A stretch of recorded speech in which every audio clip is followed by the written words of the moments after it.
Financiamento Procultura. Governo do Estado do Rio Grande do Sul. Novas façanhas na cultura.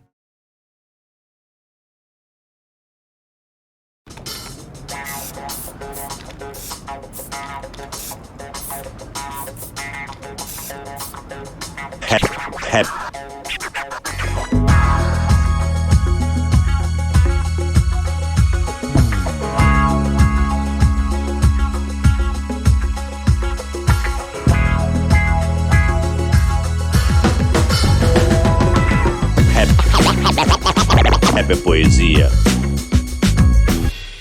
Os Pioneiros, o cantar falado e ritmado que conhecemos pela sigla em inglês R&P, Rhythm and Poetry, ou seja, ritmo e poesia, mundialmente conhecido como rap, no início não era considerado música e nem arte.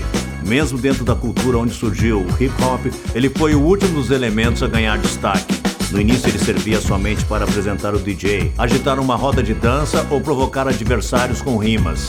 O seu início é difícil de rastrear, pode ter vindo diretamente da África. Alguns dizem que surgiu nos Estados Unidos colônia, na época em que escravizados africanos que estavam doentes ou tinham algum tipo de defeito físico ou mental eram vendidos em dúzias. Daí surgiu um jogo intelectual de provocações com rimas chamado Dozen. Ele mostra indícios no cantar de Cab Calloway na música Minnie the Moocher nos anos 30 e com o grupo vocal Tubalaires em Gospel Noir na década de 40. E nos anos 60, nos discursos pelos direitos civis de Malcolm X e Martin Luther King, nas provocações versadas de Muhammad Ali contra seus adversários, na soul music de James Brown, no cantar ritmado de Pigmeat Mercahan em Here Comes the Truth, nos discursos musicados de Gil Scott-Heron and the Last Poets, nos toasts jamaicanos, até chegar em Nova York, no Harlem, na década de 1970 e ser lapidado por DJ Hollywood, até se espalhar pelo sul do Bronx, pelo Brooklyn e pelo mundo. É assim que a nossa história começa. Rap é poesia. Vamos nessa então, estamos começando o primeiro episódio do projeto Rap é Poesia. Durante 8 capítulos a gente vai falar sobre o hip hop, e para falar sobre o hip hop a gente vai conversar com pessoas que fizeram e fazem o hip hop aqui em Porto Alegre, vão desvendar essa história toda aí durante 8 episódios, cada episódio tratando aí de um tema do hip hop. A gente tem aí a Lei de Incentivo Aldir Blanc junto com o Marco Polo para fazer esse projeto. Temos o apoio também do Neto Tatu, meu grande brother aí. Neto Tatu tem várias tatuagens aí. O Neto Tatu, procura ele lá no @Neto Tatu, também estúdio Neto Tatu.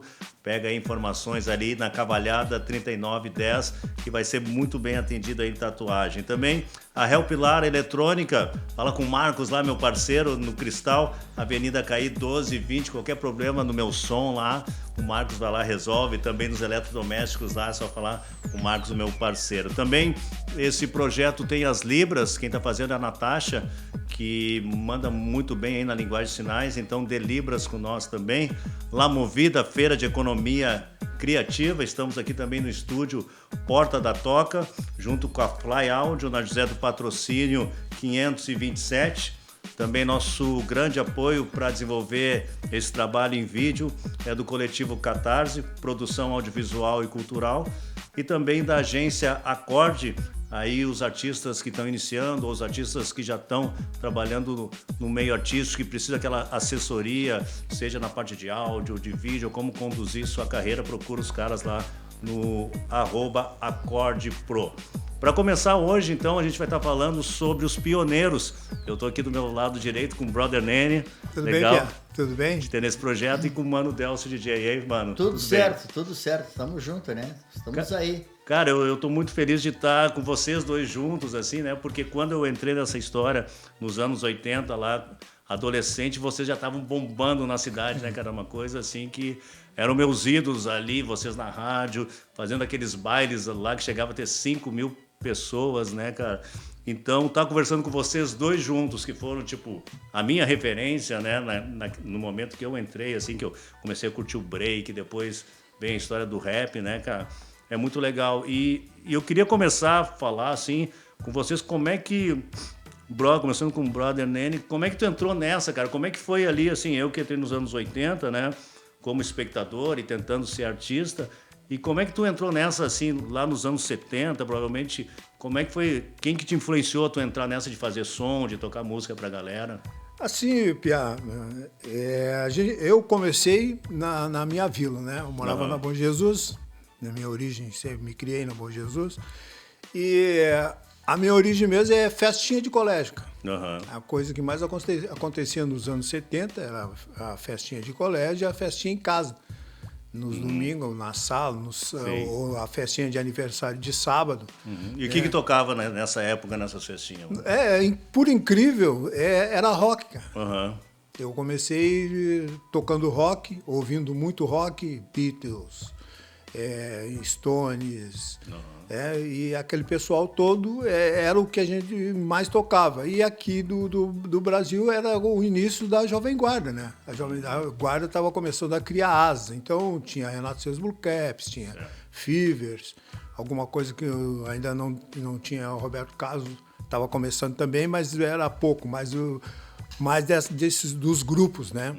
Que influenciava, a gente tocava bastante. Então a origem mesmo foi festa em casa, festa de garagem, como também se a gente chamar, festa de garagem, e festa em colégio e aniversário. Esse era o nosso ambiente nos anos 70. Eu comecei a tocar em 72. O meu primeiro toca-disco, meu primeiro disco, eu tenho até hoje ainda o disco, foi um disco dos Beatles, comprado na Incosul, uma loja que hoje nem existe mais. A gente comprava muito disco, eu pelo menos. Cara, com 10 anos eu pedi um disco pro meu pai no Castelão ali da Teresópolis, que os supermercados vendiam os LPs, Sim, assim, né? vendiam.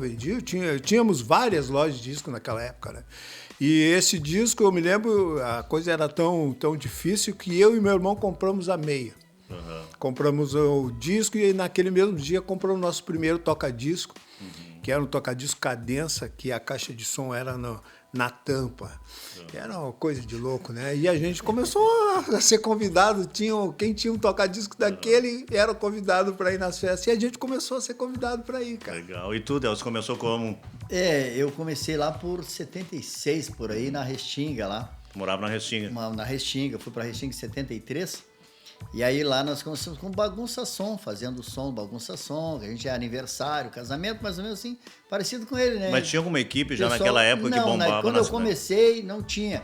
Quem bombava naquela época era o Jara, era o Nene já que bombava. Nós, todo mundo era fã deles. Já tinha o nome então, da cidade. Então nós tínhamos o nome Transmissom, um grupinho que a gente tinha na Restinga, Transmissom, e o meu Bagunça Som, que a gente era convidado para ir nos aniversários, né? Eu levava, cada um tinha uma caixa de som, cada outro tinha uma lata de botava um papel celofane na frente para fazer de luz, iluminando ali, piscava, ficava piscando. E aí a gente tocava em garagem. E aí depois eu fui convidado para ir para Status Som, onde os caras eram fanáticos pelo Nene, louco pelo Nene, tinha o Turiaçu, né? Ai, Nene, o Nene dizia era lei, negrinho também. Aí eu comecei com eles lá na Restinga, mas a referência maior sempre foi o Grupo Jara, o qual o Nene fazia parte. Né? Nós éramos ídolos dele, né? Nós éramos ídolos dele. Depois, com o caminhar do tempo, tu quer seguir teu mestre, né, cara? Não, nós vamos ter que ir atrás. Aí eu fui trabalhar na Rádio 1120 Continental. E como é que tu foi trabalhar na rádio daí, cara? Eu jogava futebol, jogava bola. E aí acabei quebrando o ombro, aí parei de jogar bola e me conseguiram para mim o Vianney Carnet. Disse assim para mim, Deus, tu não quer trabalhar em rádio? Eu digo, mas cara, eu trabalhar em rádio, cara. Mas como locutor já? Nunca vi, não, operador, eu nunca vi. Vai lá e fala com o Alves Aquino, tu vai ser operador na Gaúcha. Aí eu fui ser operador na Rádio Gaúcha, fiquei uns meses na Gaúcha, da Gaúcha apareceu a Rádio Continental, que não existia FM naquela época. E eu fui para a Rádio Continental ser operador da Rádio Continental. Lá estava Cascale Time, Júlio Furtz, Julius Brown. E o Julius Brown fazia black music pelo rádio. Que até então a rapaziada não tinha tanto rádio, não tinha programa em rádio. E o Júlio Furtz, ele se botava um chapeuzinho e era o Julius Brown, que todo mundo não conhecia. Porque o artista do rádio era o cara. Fez e até não tinha TV, não tinha TV. E aí a gente fomos fazer, e eu fui lá com eles, eu tava já na parada aí, era Cascalho, e naquela época até o Pedrinho Cirós, que tinha as festas dele, né? E o Bibo Nunes, os borboletes da Pepsi, era nesse clima aí. E eu trabalhando na madrugada na Continental, os caras passavam, vamos pro baile do Java. Aí eu saí daquela festa, fui pra Status Som, que a gente já fazia quando tinha tempo, e a gente começava a frequentar os bailes do brother Nene, que era o Jair, era a potência na época. E eu digo, olha, eu tenho que fazer festa, porque ele cobrava muito caro. Não, ele cobrava, esse negão, ele sempre foi judeu preto, assim. Ele cobrava muito caro os bailes dele. E eu digo, não, Mano Delcio vai vir fazer festa agora a preços populares. Mano Delcio é o popular Sim, da Black. aí eu inventei um sonzinho popular e a gente botava um sonzinho popular junto com a status, coisa e tal. Aí a gente ia com ele lá, ficar, qual é o dia que tu não vai tocar? Me dá uma colher de chá aí. Aí ele dizia, ó, dia tal eu não vou tocar. Aí nós fazíamos uma festa naquele dia ali. Mas e quando é que tu deixa de fazer as festas com teu irmão lá e monta o Grupo Jara daí, com esse nome daí, cara? A origem continuou sendo a Bom Jesus. Naquele tempo, depois do toca-disco, a gente comprou 2 caixinhas de som.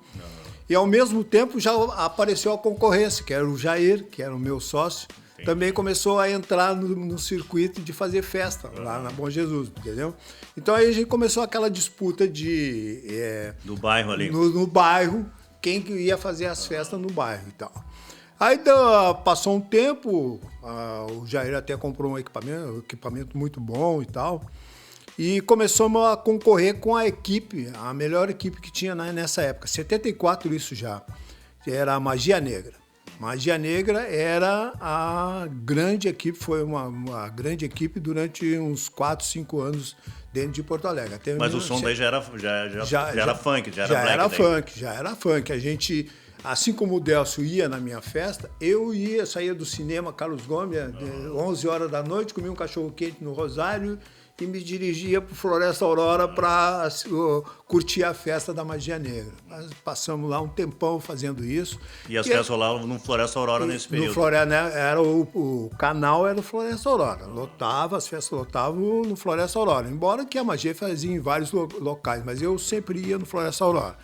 E nesse meio tempo, o Jair teve uma ideia. Vamos juntar os 2 equipamentos e vamos fazer uma banda, tipo a dos meninos. Porque antes o som chamava de banda, né? E os grupos de dança chamavam de balé, né? Exatamente. Balé, né? Aí, vamos fazer. E aí a gente juntou os equipamentos e foi lá pedir uma data no Floresta Aurora. Conseguimos aquela data no Floresta Aurora, fizemos uma festa, a festa rebentou a boca do balão. Dali para frente a gente veio pro Gauchinho, pro Sindicatos Metalúrgicos e Floresta Aurora. Esse era o nosso circuito em Porto Alegre. E a gente começou a levar gente de um lado para o outro, né? Isso já era 76. E em 77 foi o nosso primeiro Black Porto. Aconteceu uma festa muito grande no Rio de Janeiro chamada Black Hill. E aí a gente copiou o nome, trouxe para Porto Alegre fazer ali foi onde a equipe realmente no Black estourou. Hill o Cassiano se apresentava, Tim Maia, até James Brown se apresentou, né? Exatamente. Nós tivemos vários nomes que a gente trouxe, depois a gente vai falar, vários nomes da cena naquela época a gente trouxe para fazer o Black Porto e sempre foi sucesso. Então, mas e daí o som tem funk tocando já, funk? Já. Toca funk. Aí mudou, porque a gente... Com o advento da Magia Negra tocando funk, eles tocavam funk mesmo, né? E a gente parou de ir fazer a festinha de garagem e começou a entrar nesse mundo. Eu, principalmente, que sempre fui DJ, então eu comecei a ouvir mais Jackson 5, era naquela época, Spinners, vários outros. Comecei a ouvir aquilo e eu ia mais para festa, eu não dançava. A minha namorada, que ficava brava até comigo, que eu não dançava, que eu ficava ouvindo. E aquela época era difícil, né, cara? Sim. Tu conseguir, não é hoje. Não tinha informação, né? Não tinha informação. Tu ouvia uma vez só, né, cara? Tu ouvia uma vez e tinha exato. que ir... tanto os dançarinos de break, depois nos anos 80, o cara via uma vez aquele movimento, tinha que aprender, né, cara? Não tinha muita informação. Não tinha. Não é como hoje, né? Mas de tudo, quando tu começou já era funk, já o som do momento, era o funk que tava pegando. Era funk, era soul, né? Era a nossa referência. E eu com o Estado Som, a gente fazia na Restinga lá, quando surgiu o Secores, nós fazíamos domingueiras na Restinga, trolhava. A Restinga lá, trolhava. Não tinha pra onde ir, a Restinga ali, a gente fazia a festinha ali no Secores, misturava 3, 4, 5, 3 em 1 e dava certo. Atrolhava, você corta. Mas e daí, cara, quando, tipo assim, tu no momento que eu te conheço ali nos anos 80, tu tava tocando em vários lugares na cidade, mas né? aí, Fora da cidade. Não, aí veio no crescente, né? Eu vim pra Status Som, tava junto com a Status. Aí começamos, eu já tava na rádio, eu vim pra Rádio Jornal do Comércio. Começamos um como programa locutor na Princesa. Sim, como locutor, em 80. E aí eu tive que largar a Status Som, porque o pouco que a gente ganhava, para dividir entre 10 negão, era muita coisa, não dava. Estilo banda de pagode, assim. Brincadeira. Eu saía da rádio, ia botar faixa na rua, colar panfleto, e os negãozinhos chegavam no final de semana, só com as namoradas, divide igual. Não quero mais, larguei. Eu sou Mano Deus sou eu. Aí montei uma equipe para trabalhar comigo. Mas se me derrubar, eu vou continuar sendo Mano Delcio, né?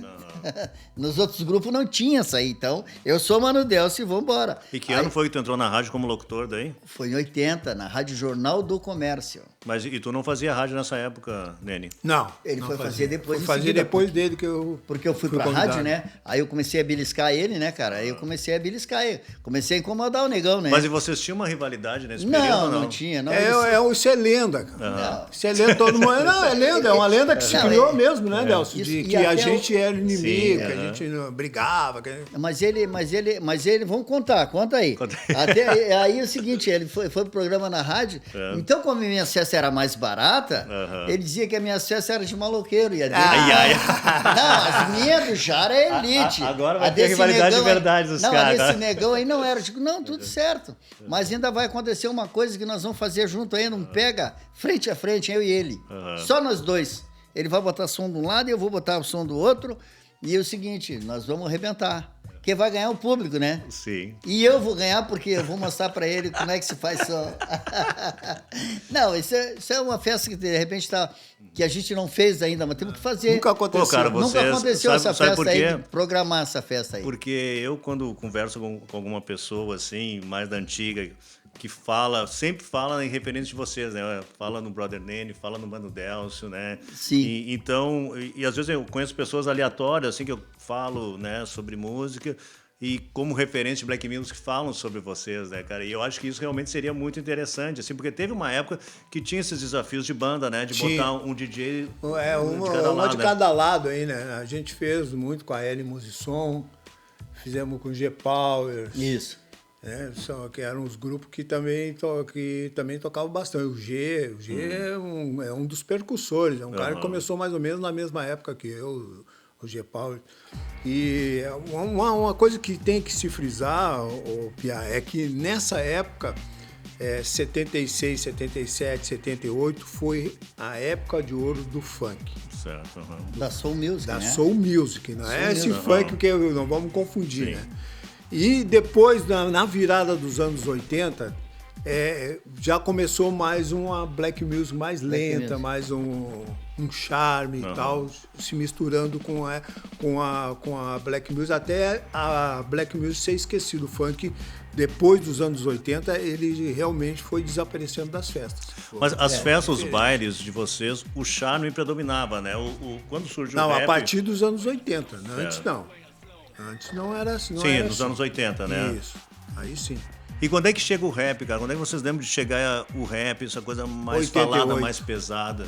88, perto 87, de 90 ali, perto de 90 começou a chegar o primeiro foi Taíde, Nacional, né? Taíde, Pepeu, veio os Racionais, vieram várias vezes. Os Racionais eram o grupo mais conhecido.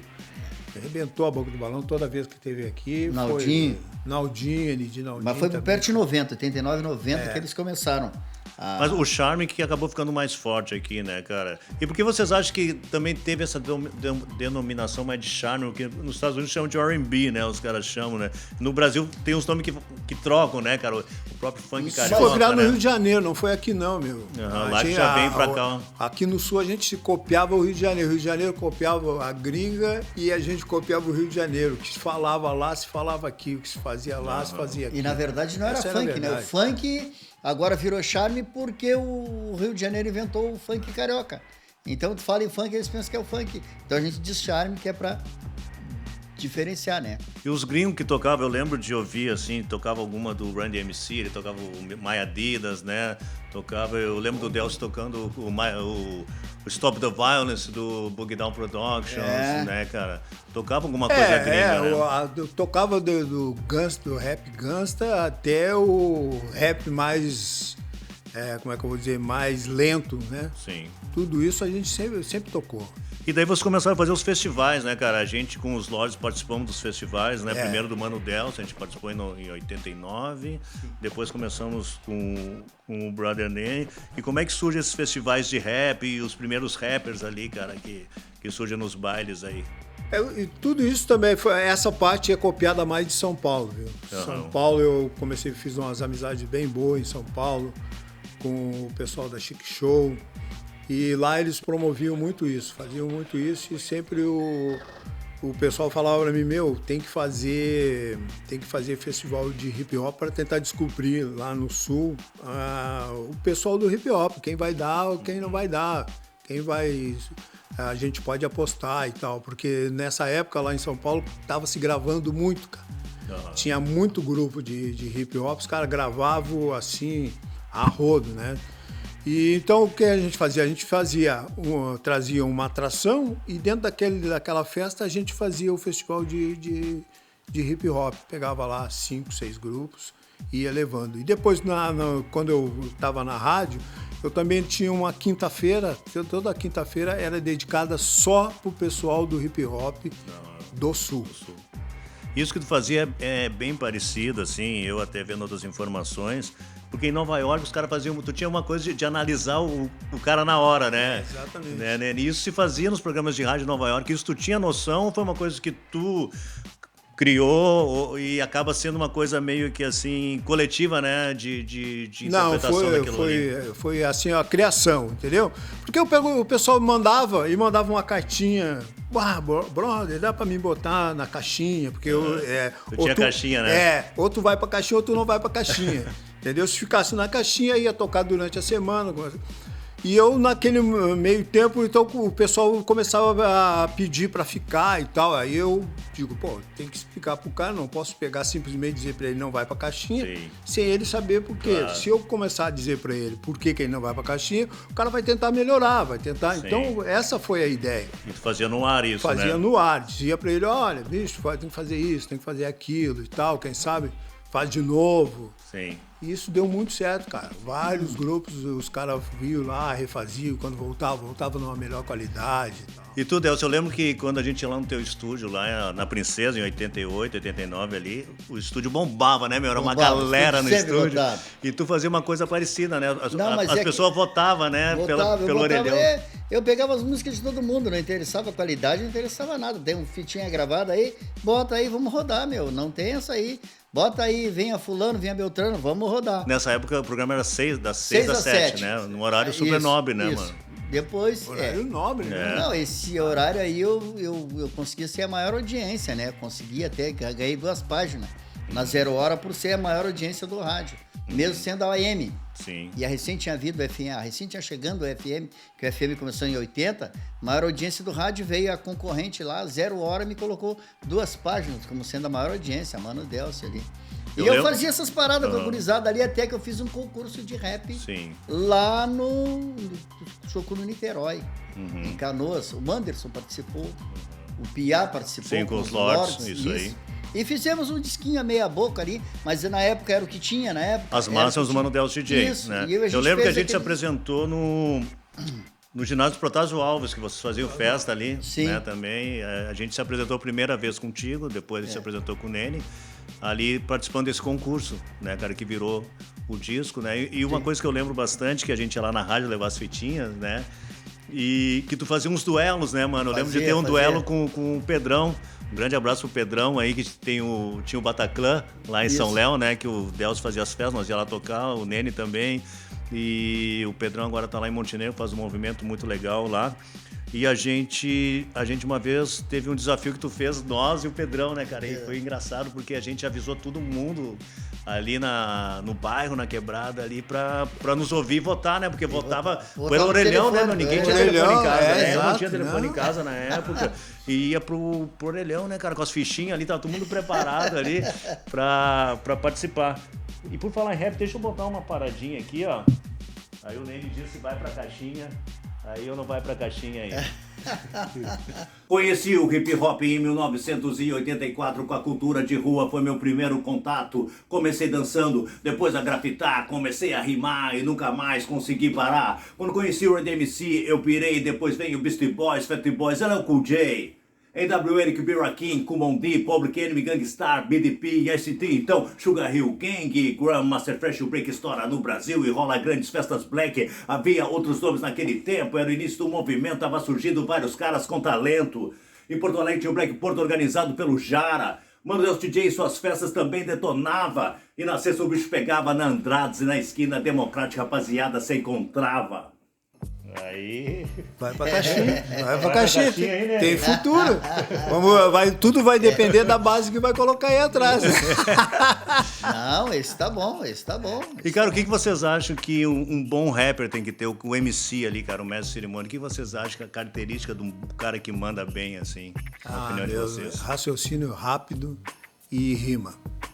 Porque se tu pegar hoje, a coisa mais difícil é rimar, né, cara? Uhum.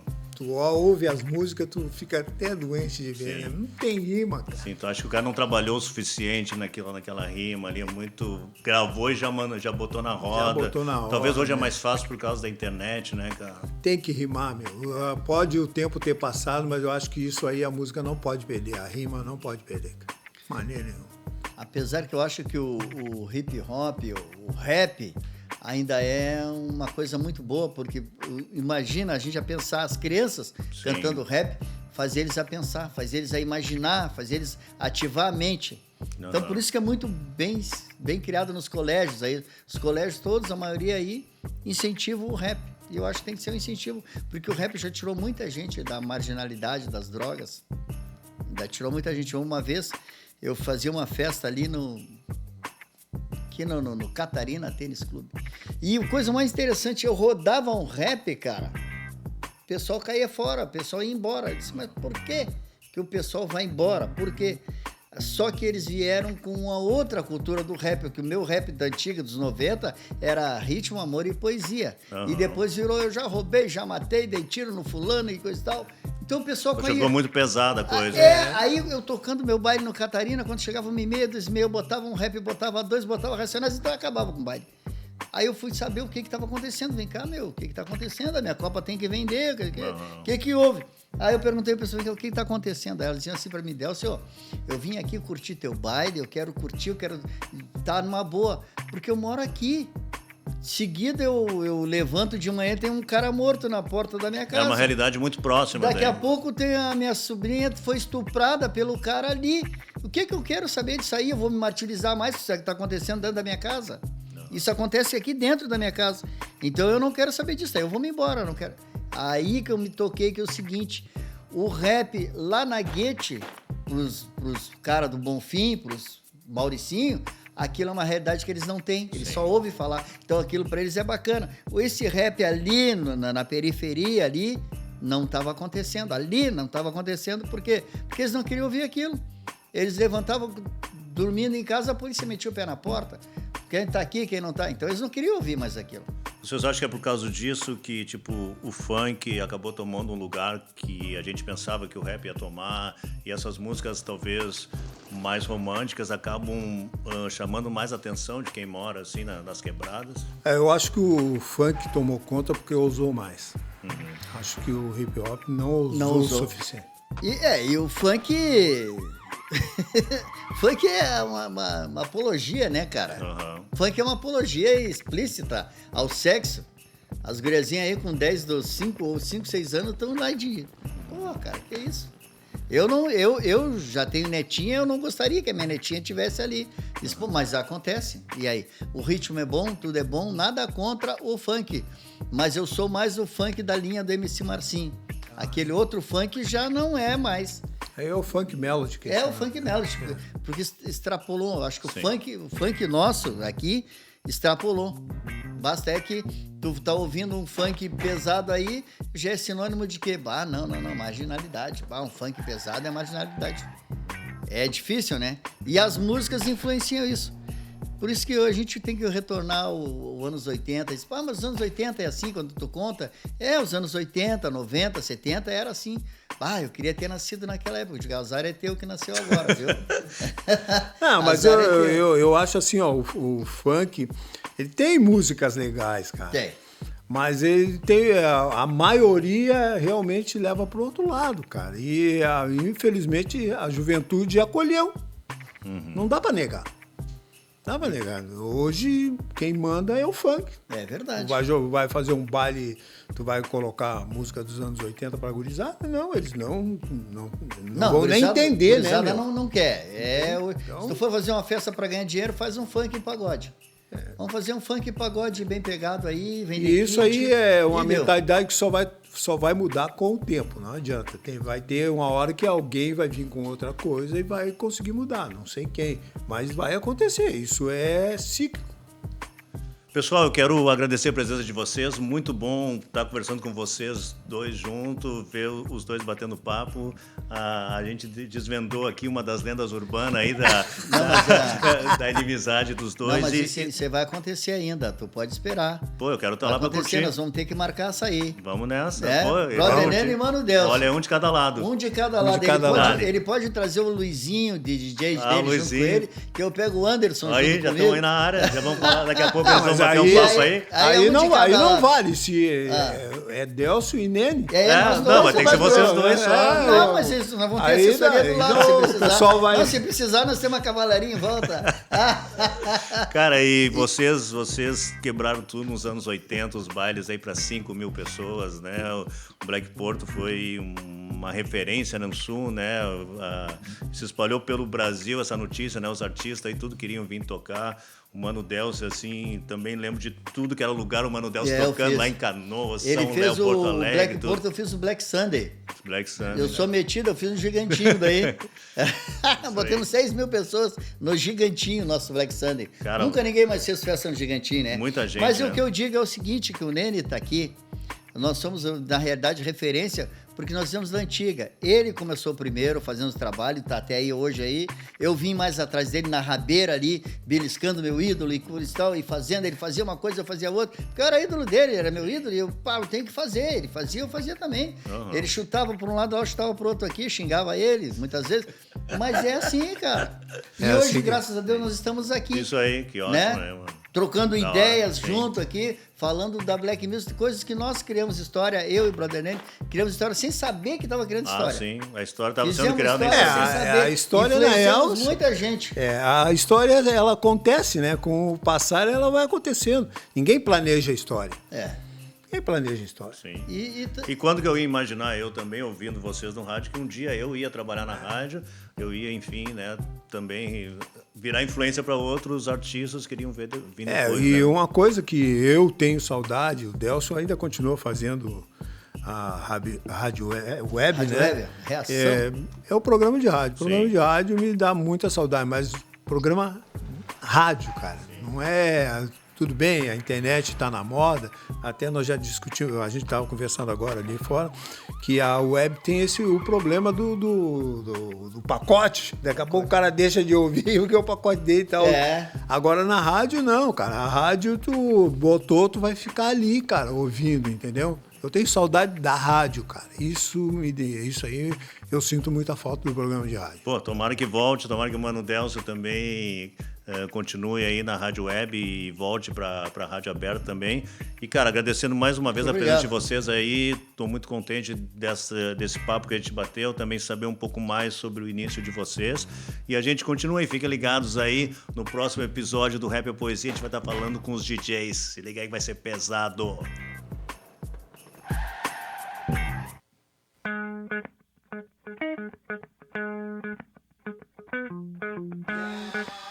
Thank you.